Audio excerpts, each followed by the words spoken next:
Now it's in the hands of Dan Plesac. Plesac, a guy that's been around a long time. This will brighten up your spirit. Nobody in the game right now does more with less. I've never seen anyone like him. They're not just horses. They're not just aces. They're horses aces. Got a lot of your stick in there. You got to lead up to it, Brian. I saw your brother in there. I saw Stan. Yes. My brother Stan demanded to get He's in there. He's got to work on those glasses, All right, too. let's talk about the top 5 opening day starters. So why don't you start at number 5? There were so many compelling. To be Zach Eflin, I don't know if the Orioles would have made it into the postseason last year. Corbin Burns had a little slide mid-August into early September. Then he picked it back up. They acquired him at the trade deadline last year.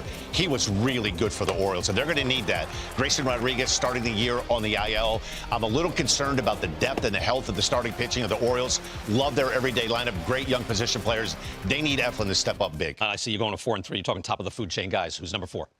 Tarik Skubal. This is, I don't know how you leave him off. Reigning AL Cy Young Award winner. Big statement. I think he's the best starting pitcher, left-handed in the game today. Has really figured himself out. Made a couple of mechanical changes.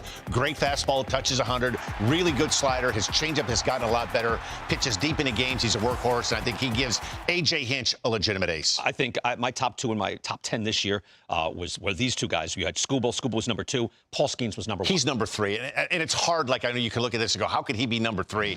I guess the only thing is the body of work, and if he puts it together this year, I really like Corbin Burns as my pick to win the NL Cy Young, but this he is the best college pitcher that I've seen come out since Tom Seaver came out of USC. He's that good. He came in with all the buildup, and he's lived up to the hype. He's tinkering, too, because he's an engineer on the mound. He had another pitch, too, didn't he? Yeah, he did. He had another pitch, a hard slider to go along with it. He has that splinker, great fastball, so he has the goods. All right, now here's the guy who you say is the next up, is the number 1 pitcher in the game. Yeah, if I had to win a game, if you're looking at a guy, consistency can give you any Zach Wheeler. He pitched his heart out last year, pitched really well in that first game against the Mets. The bullpen kind of let him down in that series. He's everything you want in a starting pitcher. It's hard to believe, Brian, that you go back a few years ago, a lot of Met fans were like, hey, you know what, let him go. He can't stay healthy. Since he's put on a Phillies uniform, he is an ace. There are probably 10 true aces, Brian. He's one of those 10. Okay, we get to the number 1 most intriguing starter on opening day. And you went to the best guys of the sport. But intriguing, this is a different list. Who's number 1? Garrett Crochet. I think if the Red Sox have any visions on being a postseason team or winning the East, they made some additions. I think bringing in Bregman was huge. Garrett Crochet was on everybody's hot list at the trade deadline last year.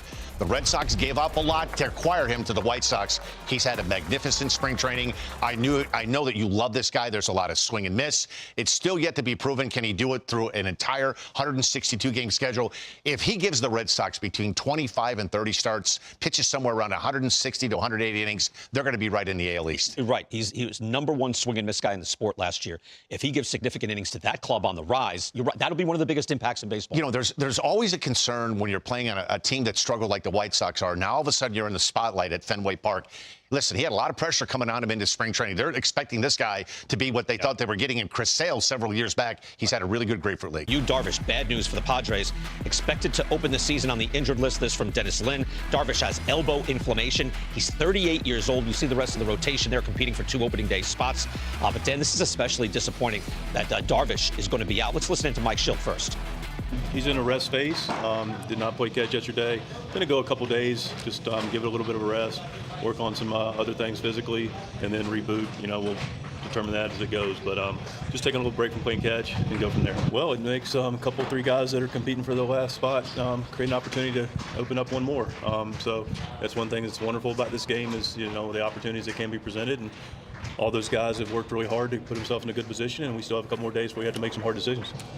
All right, here's the thing about Darvish. I mentioned he's 38 years old, Dan. Last year, he only pitched 81 innings. He missed a good bit of time for personal reasons, had to leave the team. He had a 3.31 ERA, which is good. But then he went out in the postseason, and he looked fantastic. He had 2 excellent starts. So there was a real thought that, hey, you know what? Yu Darvish is going to be the old Yu Darvish again, and that's going to be a very good rotation. What about missing him now for a period of time?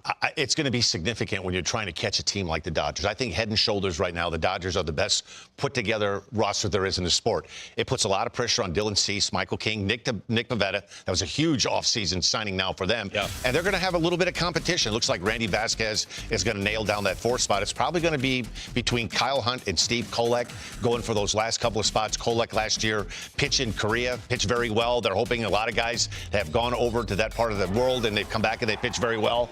Michael King's going to have to come up big. Dylan Cease. The funny part about this, Brian, about 2-3 weeks ago, there were a lot of rumblings to the Cactus League that maybe the Padres were shopping Dylan Cease to see if there were any buyers out there. I think right now with Yu Darvish going to miss some time, we don't know how long, there's no chance they're going to deal Dylan Cease. See, yeah, they're still stacked at the top. King and Cease, that's a good front-loaded rotation. Gets a little thinner from there. And as we were talking before we went on air, Dodgers are obviously the creme de la creme.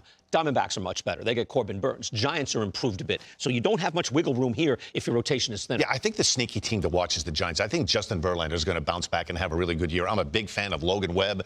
This guy is a pitcher, man. He doesn't blow up a radar gun, but, boy, he goes deep into games, too.